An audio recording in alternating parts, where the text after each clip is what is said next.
Hello! Today we're going to be playing Karma Lux after the new patch hit and the ranked reset. I gotta climb back up to Masters. I've only played a couple games, so I'm still in Plat. But we're going to start out and we're going to play some Lux Karma because I think it's a really fun deck that requires a lot of skill to play. And it's still decent. It's been nerfed several times in the last few patches, but I still think it's a very solid deck. And it's an archetype that I really enjoy. We're also going to talk a bit about my plans for the channel and where I see that going. A bit about streaming, and you know, it's my first ever gameplay commentary video for Legends of Runeterra, so we got a lot of stuff to cover. But I figured I'd first start out and talk about the deck. I've played a lot of different versions of Lux Karma. This particular version was made by Bruised by God. He's an excellent deck builder and a fun guy to watch. He streams on Twitch pretty regularly. But the main idea of this deck is that you survive until you can put both Karma and Lux on board at the same time. And once you have that at about round 10, you just get insane value out of everything you do. You talk about like the Remembrance. If you have Remembrance and you have Karma Lux on board, you double cast it, meaning you get 2 unit summons, and you also get 2 final sparks generated off of that, which then you can cast each final spark 2 times. The deck has a lot of removal. It's got a few different branching win conditions. You don't always need Karma or Lux to survive. You know, sometimes you can make do with one or the other. You run the Mage Seeker package in this version. Now that what was it, Badger Bear got nerfed, we need a different way to make ourselves survive through the early game. So Mage Seeker's kind of slot in there nicely. Persuader is an okay statted unit, and Mage Seeker Investigator is decent. Like a 3-2 stat line on a 3-2 stat line, he could. I was going to say he could have Fury of the North on this mana. This is Brahma Nivea Trinomir, so it's probably like a War Mother's Call. So I do have to respect that, but if he wants to spin Fury of the North to kill an Investigator, I'm kind of okay with that.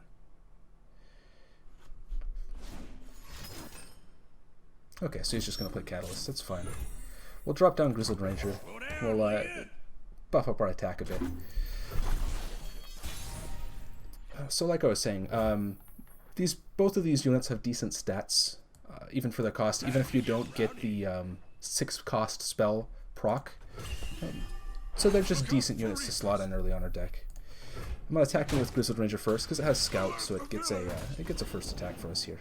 But anyways, back to talking about plans and commentary and stuff. Ooh, okay, so he's on 3 mana. What can he do to stop Concerted Strike? He could have Elixir of Iron. He doesn't have Fury of the North. This is War Mother's Call, so I doubt that he has an answer to Concerted Strike on 3 mana. I don't think you really run Elixir of Iron in this. So we'll go in for a Concerted Strike, and we'll do it on our 3 health units. He could have, Brittle Steel would work. But I'm going to go in for it anyways. Like, we don't have Karma or Lux in hand, and if this goes off, it's a pretty big blowout for us. Like, I doubt you have room to run Fury of the, or Elixir of Iron or Flash Freeze, and like a Brahma Nivea Trinomir, but Brittle Steel is not unlikely. Anyways, back to okay, should we go for another Concerted Strike? He didn't have an answer to the first one, so it could be Fury of the North. But if he wants to answer this with Fury of the North, I'm pretty down with that. I actually love Concerted Strike so much. It's such a versatile card, and when it works, it feels really good. It probably Fury of the North here. No, a Grasp?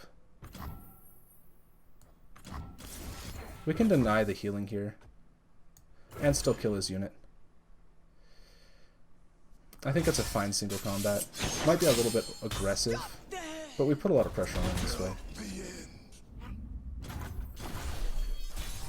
We really need to just draw into Karma or Lux. Okay, now that we have Lux, that changes things a bit. The thing is we don't have enough mana to develop a unit before we attack. Like, we could play Lux, but you know, at 8 mana there's a lot he could do. So I think we swing in for the open attack here. Dropping him down to 5 health means we can look for lethal off a Final Spark. Okay, I'll get back to talking about the deck more later. There's a lot of stuff I wanted to go over in today's video. So, Legends of Runeterra is the first card game I've tried to play competitively. And by that I mean put effort into actually getting good. I played a bit of Hearthstone, maybe about 20-30 hours of it, but the cost of Hearthstone was very expensive. Okay, let's see. What do we want to do here? I can activate Radiant Guardian pretty easily here, but I'll need to sack a unit. I think Badger Bear makes it so I only drop 4 health out of all the units to sack here. I'm pretty down with this. I can plop down Radiant Guardian.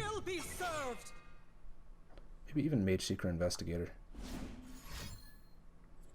Vengeance, Ruination. Ah. I think we just deny that. Always want to watch for Shadow Isles decks. When they're at 9 mana, you gotta watch for the Ruination, because they can blow out games pretty easily with that. Okay, so now we've got to think of a game plan here. The Lux is at 4 out of 6 mana, right? And this is another Lux. What I can do is I can use Prismatic Barrier to stop this Tryndamere from being able to kill one of my units. The question is whether or not I want to open attack, or if I want to develop like more units to try to attack. If I attack now, what he can do is block my Lux. Go for some removal. But I think, he's on 5 health. We've put a lot of pressure on him, and we can always put, we could put 3 damage in with a Prismatic Barrier Final Spark onto this Tryndamere. I think we just swing in for the attack here, though. If we attack like this, he won't be able to block Lux unless he wants to commit to removal on these 2 units, since they'll strike first. But anyways, more about myself, right? This is my first gameplay commentary video, first video on my channel in a long time, actually. So I figured I'll talk about myself a bit. So this is like the first game I'm getting into competitively. Atrocity. Okay. We can, if he has a Wild Feast, or a way to pop this, you might argue that this is a mistake. But it does leave us with a Final Spark. Okay.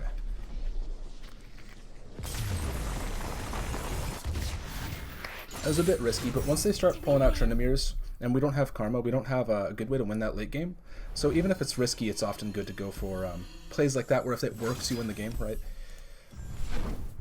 Let's queue up for another match. I keep interrupting myself, but that's okay. So I have a list of things I'm actually going to talk about here. But yeah, I did peak at rank 20 in the Masters ladder. It's the highest I've gotten. I peaked, I think, 46 last season, the rank 20 in beta. My goal is to eventually make it to like top 10 or even rank 1. So I'm, kind of on a quest to get better at the game myself. And so I do a lot of educational streaming and stuff where I try to talk through plays and answer viewer questions and stuff. But I'm also working on guide content for YouTube, and I'll get into that in a bit. But I've always wanted to make content, to share, to just share something with people, There's a few reasons for that. One is I just like making things. Like the process of like having a goal in mind and seeing like everything sort of come together as you're working on a project is it's a source of enjoyment for me. Let me see. This is Thresh Gangplank, so we can expect some strong mid-range. This is probably Keg Control. I figure we're going to need units that can control the board earlier, so I'm going to keep Mage Seeker Persuader. I don't think I want to keep Shadow Assassin, since I think it's too slow of a play on turn 3, and I don't know if I can keep Grizzled Ranger either. It's kind of 50-50 on this card. If I had like a Remembrance, I probably wouldn't keep this. No, this is actually a really good curve. I'll talk about how these cards interact in a bit. But it's just fun to make things, that process of going from, nothing's there to seeing something built, what's the word? Why are words hard? Seeing something like approach completion as you put effort into it is a really enjoyable process for me. So let me, I'll get more into that in a second. We got to talk about Remembrance. So basically, the way this deck survives mid-game, especially against Shadow Isles, is if you can get a Radiant Guardian down with lifesteal, you probably win the game. So a very valuable combo in this deck is to Remembrance on 3 and follow it up by something like Mage Seeker Persuaders on turn 4. Because they'll be buffed up and have Challenger, you can kind of flood the board with stats. But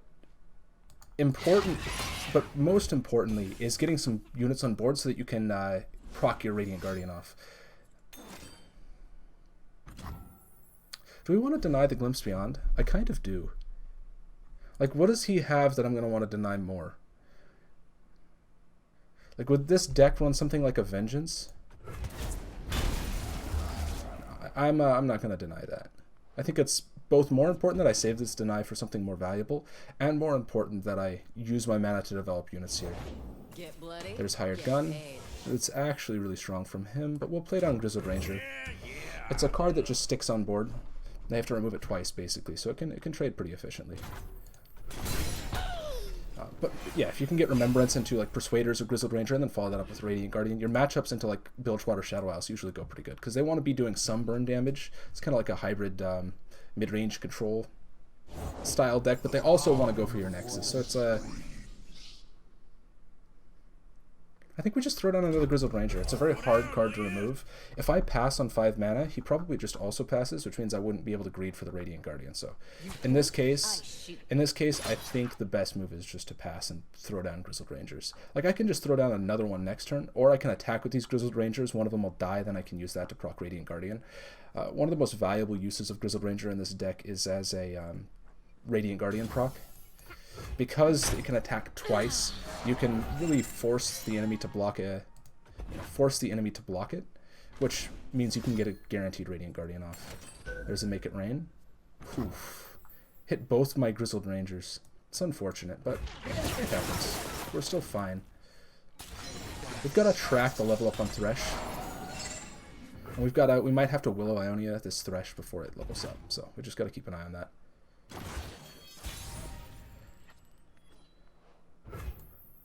A big question now is whether or not I want to open attack, or whether or not I should try to develop like Mage Seeker, Persuader, and Investigator. Because what I could do is attack like this, and pull his Thresh. I could get 6 damage in and proc Radiant Guardian. The thing is, it'd be sacking my Swiftwing Lancer, which, you know, it's not that great of a thing to have, or to let happen. But I feel like I've got enough removal with this Mage Seeker, Persuader in hand that I think it's an okay move. It also lets me develop Radiant Guardian. And he'll probably play something, which means he'll tap out for removal on Radiant Guardian. So I'll be, you know, if he has like a Vengeance in hand, he's not just going to pass on 7 mana.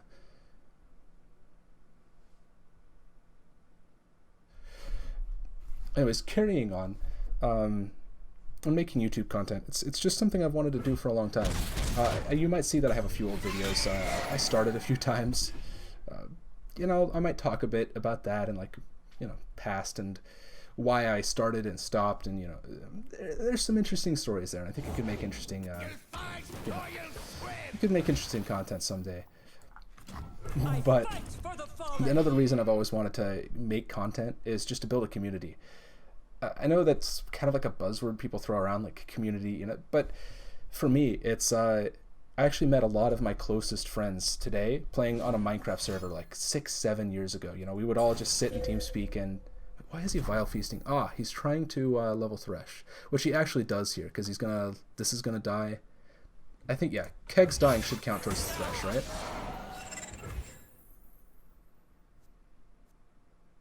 Why didn't the Powder Keg remove? Like, why is it still there? Is that a bug? Did I miss something? He summoned, right, he did 2 damage off the Vile Feast. Like, he got the extra damage from it, but his Powder Keg didn't die. Who's on top of the bounty board today? I wonder what the deal with that is. We could go in for removal onto Thresh here. If I have enough for a Concerted Strike plus Will, or Concerted Strike plus Deny. I could also play Mage Seeker, Investigator, and Threaten Detain, which might be good as well. Ideally, you know, what he should do is pull, like, attack with Spiderling, pull Radiant Guardian so his Thresh levels. And if he does that, what I'll probably want to do is Concerted Strike his Thresh, but he'll answer that with killing one of his units, and so I'll probably have to deny that and hope he doesn't have a second spell to do that. If we can deny his Thresh level up, we probably just win the game.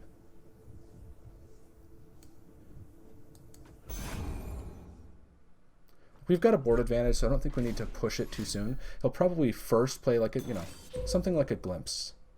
And we can respond with a Deny here. Actually, let's respond with a Concerted Strike on the Thresh, because I want to hold the Deny. If you didn't know, Concerted Strike, the order which you click your allies is the order in which they strike. So you'll see that I actually get the life steal here, or if I selected the other order, I wouldn't. I've learned that tip the hard way. I've lost games off of not doing that. Anyways, so let's talk more about YouTube content and my plans and stuff. Building a community. Like I said, I met some close friends on a Minecraft server just way back, and that was such a big thing for me. I had a bit of an isolating childhood where I just was alone a lot, and there was, there's a whole story, and it'd be interesting to tell it sometime. So this does kill his Thresh, and it doesn't level it. It doesn't even block Plunder, it hits all my units, so we'll just allow that. I know I could deny the glimpse here, and it probably would be worth it, but on the off chance... Oh, it kills his keg that time, but it didn't before? Huh. I guess I should have paid more attention to that. Just a misplay. In that case, I should have denied it, probably. That's fine, though. He doesn't get to attack with his Thresh this turn, and I think that's the big thing. We can develop something like a Mage Seeker Investigator here. Actually, I'd rather develop Persuader, because then I can challenge Hired Gun and swing in for 11 damage. That's probably the best play. If I do Persuader, I can also... This Persuader, I can also develop down Vanguard Defender here. But like, I've always wanted to run tournaments or community events and, set up like a group Minecraft server and just have, 10, 20, 30 people just messing around and have, and do that together. Or, a game like Unturned, which is just a free-to-play zombie survival game. It's on Steam. It's actually remarkably good for what it is, all things considered. We'll pull this at the very end here. It shouldn't really matter what order I pull him, because he doesn't have lifesteal access in these regions, and I also don't have enough to threaten lethal, so, but it's just good habit. Best run while you can. But doing events like that, or getting people together and just playing games and just doing random things, or even just talking about things in Discord. Okay, so what does this do? This results in he heals a bit. The Withering Wail here. Let's respond to that with a deny.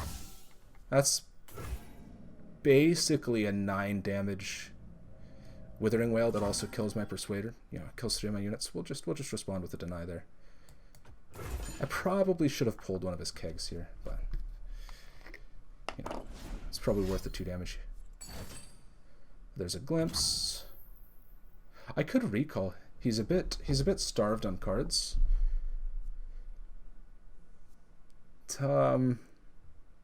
Is it worth using Will of Ionia here? No, I probably want to use it on Thresh before it attacks. So I think we have to be okay with him doing the glimpse bond here. I just need to develop Investigator, so I have Detain to answer that. But yeah, so another reason I've always wanted to make content is just to start make a community. And I have started streaming. About in February, I just started. It's like, what? I've wanted to stream, I'll just start. And so I did. And I was going to do, it's like, okay, I'll just stream this one night. And then it went well. Like it was kind of a little bit, it was very quiet, nobody in chat. But then like one person stopped by. And that was just, it was so exciting. It like made all the difference, And so I was just like, this is so much fun. It's like, okay, maybe I'll do it for a week. And then, I had a couple other people stop in and talk. And, there were still days where it was, there's no one in chat. Starting streaming is pretty hard. I can purify this worst case scenario, and it'll stop the Powder Keg from amping his spell damage. Like if he has another Withering Wail, I would definitely respond with just a purify.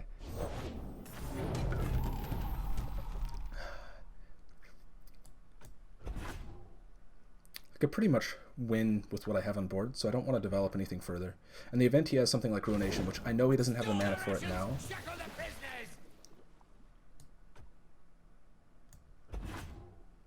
I still want to,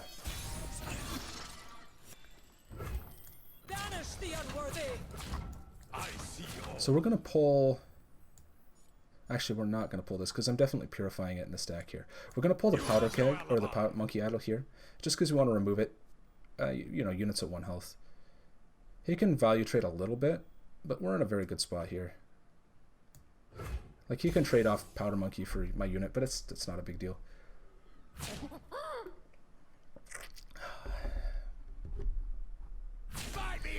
But yeah, I did start streaming, and it's like, okay, this is really cool. I'm going to go 100 days and just stream every day and see what happens, just because I was super pumped. But is he going to have another Withering Wail? Probably, yeah. Um, that kind of wipes my entire board, so I'm not gonna allow that. I'm just gonna purify this. It still has the X3, even though it still has the X3, even though I purified it. That's kind of interesting. I don't think I've ever purified a powder keg before. Now that I've purified it, he can't actually attack and block with this unit, though. That's worth noting. But that was a lot of fun. You know, streaming every day, it just went way better than I ever would have expected it to. So it's like, okay, this is really cool. But then my computer died, like in the middle of a stream one day. My graphics card was shooting out sparks everywhere, and so it's like I smell like burn. And I go and I unplug my computer, power it down. It's like, okay, I'm gonna power it on and see what's going on. And I turn on my graphics card, it's like shooting sparks. Like, okay, that's a bit of a problem. Okay, this is the second Thresh. He only has 2 more, right? He could have missed call technically, but I don't think he does. So we'll go ahead and just destroy his Thresh with Concerted Strike. I know I could detain. You know, there's an argument that it would be better to detain because he doesn't know I have this Concerted Strike, but he can see my detain. But to that, I would say that Concerted Strike straight up removes his Thresh, whereas detain, you know, if he has like a Vengeance or a Grasp, you know, he could do that on my unit to get his Thresh back for a strong attack. So I'd always rather just kill it there. On 3 mana, there's not a lot of answers he can have. If he plays a Thresh off of if he has a missed call, then I would detain that, for example. I think we have enough time for one more match. We have still a little bit more stuff to get through. But my graphics card shooting sparks. I couldn't stream for a few days, so I was super bummed that I wasn't going to get 100 days in a row streamed. It was like on day, I think 40. But I still kept streaming, you know, almost every day. I've updated the schedule, and it's just been an awesome thing, especially with quarantine. It's been so much fun just talking with people and playing a game. You know, it's actually, we've got a bit of a community building, and it's just been a good time. So, you know, it's about time that I branch out and start making YouTube content. So, let's see, Draven Darius. So this is Freljord Noxus with Draven Darius. This is you only run Darius if it's like a top end finisher to like an aggressive mid range deck. So against this, we're gonna want like our Mage Seekers. We're gonna want Remembrance on 3, and we're definitely gonna want Radiant Guardian. If I had like Remembrance plus Radiant Guardian, I'd probably keep single combat. But in this case, Shadow Assassin, while it is a 3-mana card, it's not a card you want to play on turn 3 into any kind of aggressive matchup. And keeping Grizzled Ranger as a 4-drop is way too greedy. I really need Remembrance plus Persuader.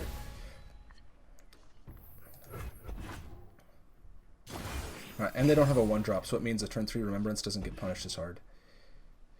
But anyways, back to talking about stream. So it's just been a good time. So like it's time that I made YouTube content, and I think one of the other big reasons I've always wanted to make content or you know, stream, but especially like make something like YouTube content, is to me like an experience can be fun, like playing a game or you know, going to an event, but it's always more fun if you can share that experience with other people, you know? And I feel like making content, making videos is a way to do that, where I feel like when I play games, I just have a good time. It's fun, it's chill, you know? And I want to share that experience with other people. So that's another big reason that I'm excited to start content creation. So my current tentative schedule is I'm going to upload a video every Sunday morning. I've also got a podcast coming that I've recorded with a few friends, and that's going to be coming out every Sunday morning as well. My current stream schedule is Sunday through Wednesday at 1 p.m. Pacific time on Twitch. So, you know, once a week is where I'm going to aim. But I've always wanted to do... Doesn't scare me. Does he have Fury of the North? If he does, I still kill his unit. This may seem like awful, but we just traded 2 cards for 1, and we got our proc off for our Mage Seekers, so I'm kind of okay with that. We've got Radiant Guardian, which is massive. We need this... Now here's where we face an interesting decision.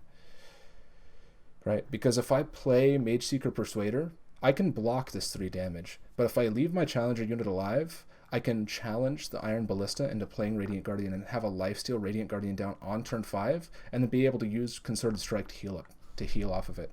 So I've got to make the decision now if I want to block Iron Ballista or if I want to try to take this 4 damage so I can get a Radiant Guardian lifesteal off next turn. I think the correct answer is to play Mage Seeker Investigator here.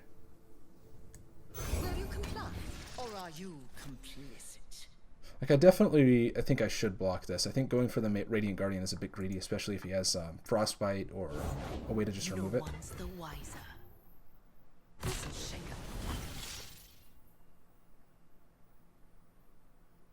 So you got to think, if I block here, I take 1 damage, right? If I block here, right, so this leaves me at 11, whereas this leaves me at 10. So it's only a 1 damage difference.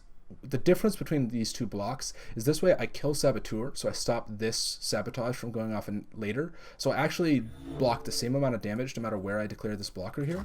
So since it's the same either way, this way my unit stays alive. And so that's the better choice.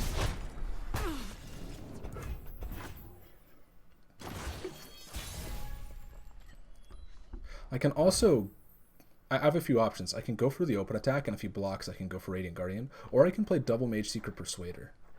I'm pretty 50-50 here.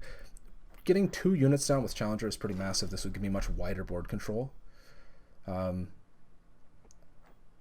Let's think about this. I think I'll open attack. I just want to see what he does. If I play a Persuader, there's no way he's going to play a unit that will trade favorably for me.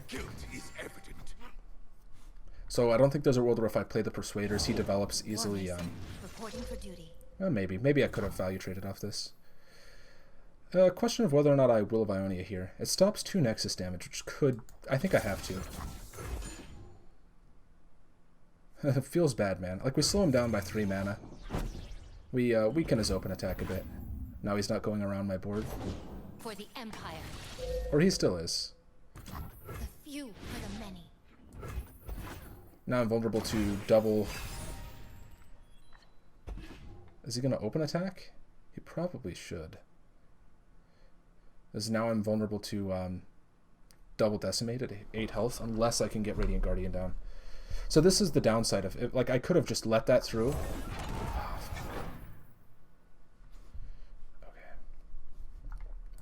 I think the play is just to pass here. If he plays another unit, I might have to play one as well. And he has Draven. So how much damage am I taking off of his attack here?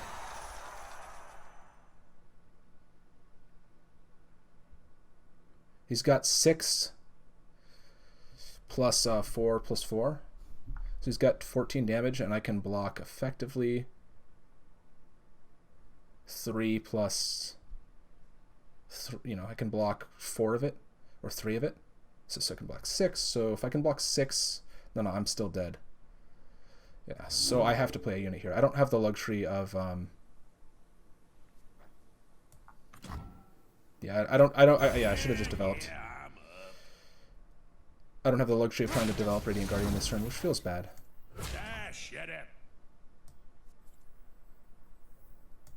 What are you hiding? I trust my instincts. So we drop down to 3, which sucks.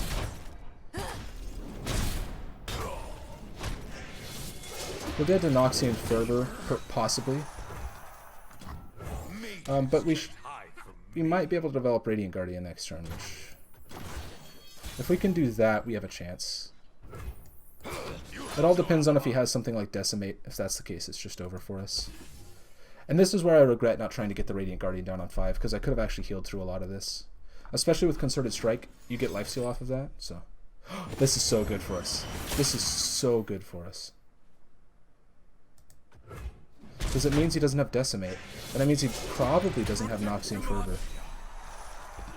Like, he has to respect single combat now. When I play Radiant Guardian, if he goes in for single, Noxian Fervor, I can respond with single combat. I don't have that, but he doesn't know it. So this means I probably get to pass in a next turn where I can use Concerted Strike to try to heal. Granted, if he responds to my Concerted Strike with Noxian Fervor, then we probably lose, but what can you do? We're working with what we got here. But anyways, talking... fuck, now we just lose. You know how greedy that is? If I could respond with single combat here. We try it. Let's do one more match. One more match while I finish talking about what I'm going to do here. But yeah, every Sunday we're going to have the podcasts out and a YouTube video. I'm going to try to do several YouTube videos a week. But I only want to schedule one so that I can always meet that schedule. So I'd rather, I think, schedule less and then add more as bonuses than try to schedule more often. So some of the content I plan on making is first a guide video. I've watched every single Legends of Runeterra guide on YouTube that I could find. I've read all the, like a lot of the guides that people wrote and articles and on Reddit and stuff. And I think a lot of them are good, but they're either incomplete or they don't cover certain things. So this is deep, right? I think we need... One thing you can do about deep is if you have 2 karmas, you can reshuffle with inside of ages so that you don't get milled out by Maokai. But that's a pretty... You know, you have to have 2 karmas and they have to actually level up Maokai, which doesn't happen very often.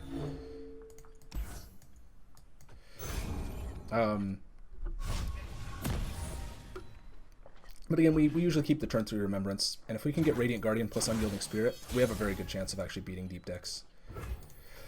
But anyways, so I'm making a guide video for Legends of Runeterra, and I've gone to, I've put in a lot of effort to make sure that I cover absolutely everything that, that I cover absolutely everything that you need to know. So I'm going in detail about the turn order and systems like combat, and I've got graphics and visuals that show that. It's going to be really good. And I've put probably a good maybe 30 hours into it already. I've maybe got another week or 2 of work. I've got to finish up some of the overlays and transitions and such. But pretty much all of the content, all of the audio especially, is already recorded. He should let this go through and then block the second with his lifesteal. This way. It's important to pay attention to what cards they toss. Ruination, so now he'd have 1 less. It's especially important to watch for the removal of what's it called? It's the 7 mana Muncha unit. The one with the little dangly light. The Obliterate. What is it? I don't remember. It's the 7 mana sea monster. That's the 4/4 plus 3 with with the deep, but it obliterates a unit with less health. You know the one.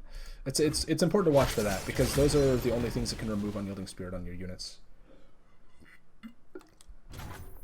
And so it's important to track it, right? What should we develop this turn? I think we'll develop Mage Seeker Investigator. Actually, no. Let's develop Shadow Assassin. Yeah, no, let's go Shadow Assassin. It'll give us another card in hand, whereas Detain isn't immediately useful for us. We'll want to make sure that we can pretty much immediately detain Nautilus. So there's a Vengeance gone. Fortunately, he hasn't really tossed any deep cards or any important ones.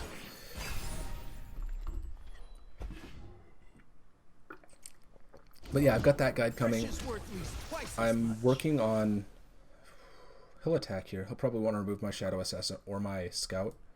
So I'll just pass. He might pass as well. This might be a massive mistake. Like, what if I just develop him and I was like, no, he's always going to attack with Draw Hunters, I feel.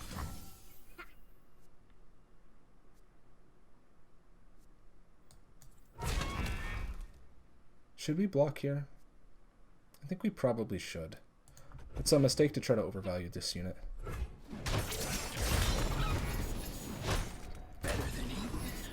I could also go for the 4 mana Remembrance. That's very tempting as well. Like, I don't really need the Radiant Guardian, right? If I go for a 4 mana Remembrance, it means I can cast Unyielding Spirit on it next turn, if he goes for a Vengeance or something. Salvage? Okay. So we should track his deep progress. But yeah, I'm going to do videos on the keywords, like a list of all the keywords in Legends of Runeterra, and go through them in detail. I think that'll be a good video to make. I also want to make a video where I go into detail of the regions and what each region's strengths and weaknesses are, certain key cards that you need to play around, that sort of thing. I think that could be really interesting. He's got Jettison. So now he's deep. What can he do on 6 mana?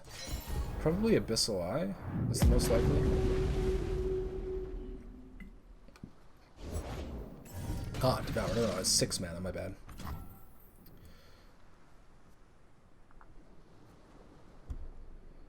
Yeah, it's Devourer of the Depths. This is a very key card in this matchup. One thing you should know is when they toss, if they toss Devour, when they play Nautilus, it gets reshuffled into their deck because when he levels up copy tossed allies, it costs 4+ in your deck, and this does. So you got to watch for that.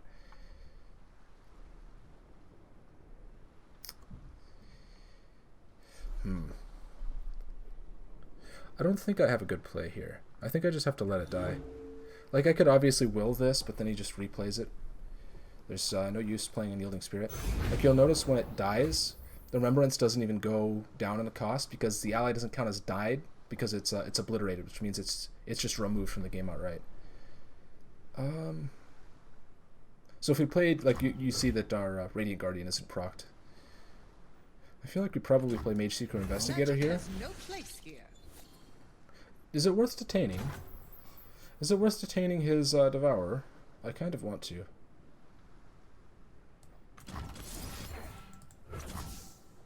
That might be a mistake. It loses to something like Grasp. Nah, maybe I just play Shadow Assassin and attack with it. That's probably the better play. The big problem here is we don't have our champions, and so it's pretty hard for us to outvalue deep decks. Like, we either have to get a God tier Unyielding Spirit, or we need to get Karma Lux developed on board so we can start maintaining board control.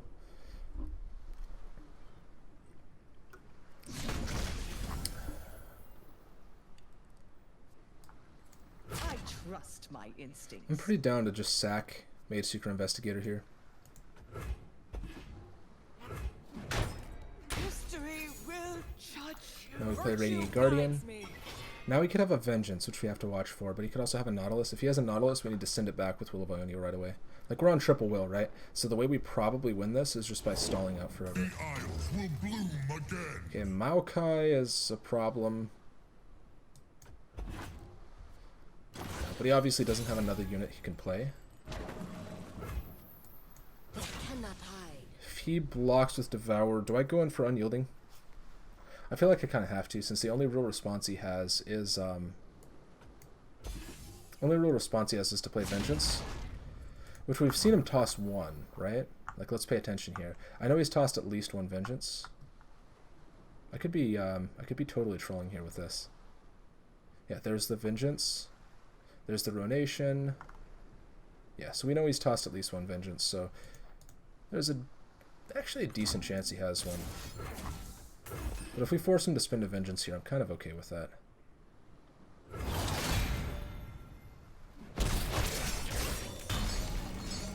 Like, he could have another Devourer, right? It's not unlikely.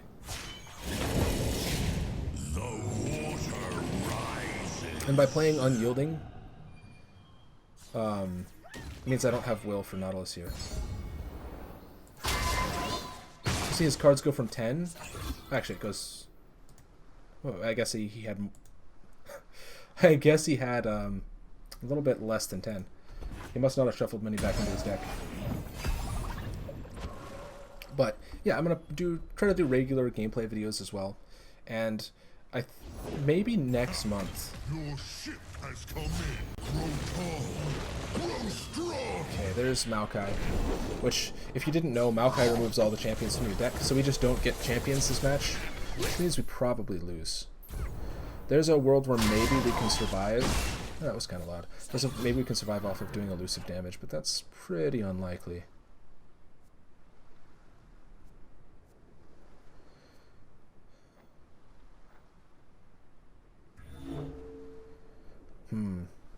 I don't think we have a good play here. Like, I kind of want to detain Nautilus, but I feel like that's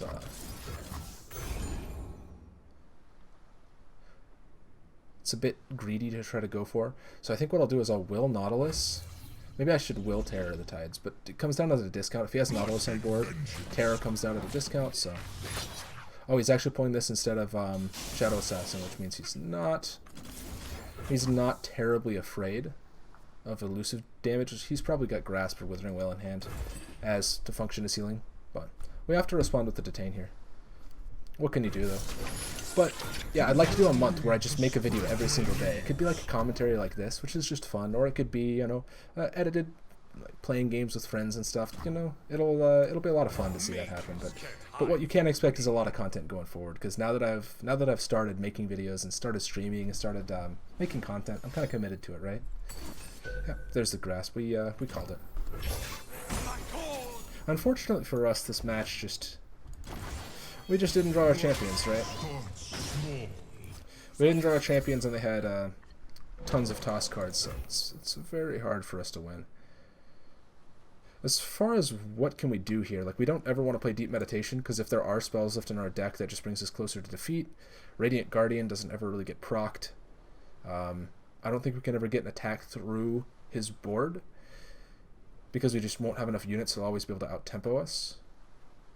What we can do is play, like if we play down Radiant Guardian or Remembrance, he can play down Nautilus. If we will it, then, you know, he might still have, we might be able to squeeze one attacker through. But because he has 2 blockers from Sapling and Maokai, even if I play like another unit and then will his Nautilus and he doesn't have anything else he can play, we still don't do Nexus damage, unfortunately. So I think this is where we surrender. I think this game is just unwinnable at this point. We tried. Sometimes games are like that. Maybe there's a few little things I could have done better tempo, but in the end, there's not a lot I can do about just not drawing my champions. And yes, some games are like that. You know, you win some, you lose some. So thank you for watching my first ever gameplay commentary video. I hope to make a lot more in the future. It's actually been a lot of fun. I'm way more relaxed recording this than I thought it would be. Like in the past, I would sit down and try to record a video and I just get like super nervous and anxious and stuff. But this has just been fun. So thank you for watching. If you want to see more content, or if you want to see where the channel is going to go, feel free to subscribe and, you know, stick around. I also have a Discord server. The link will be in the description, as well as I stream Sunday, Monday, Tuesday, and Wednesday every day at 1 p.m. Pacific. Sometimes I'll stream on like Friday, Saturday, but usually on Sunday through Wednesday. And so if you want to check those out, the link's in the description. Thank you for watching, and I hope you have an excellent day. And I hope things go your way. And if they're not, you know, they will sooner or later. Life has ups and downs, right? Just like Legends of Runeterra and that god-awful game where I don't draw champions. But what can you do? Take care, guys.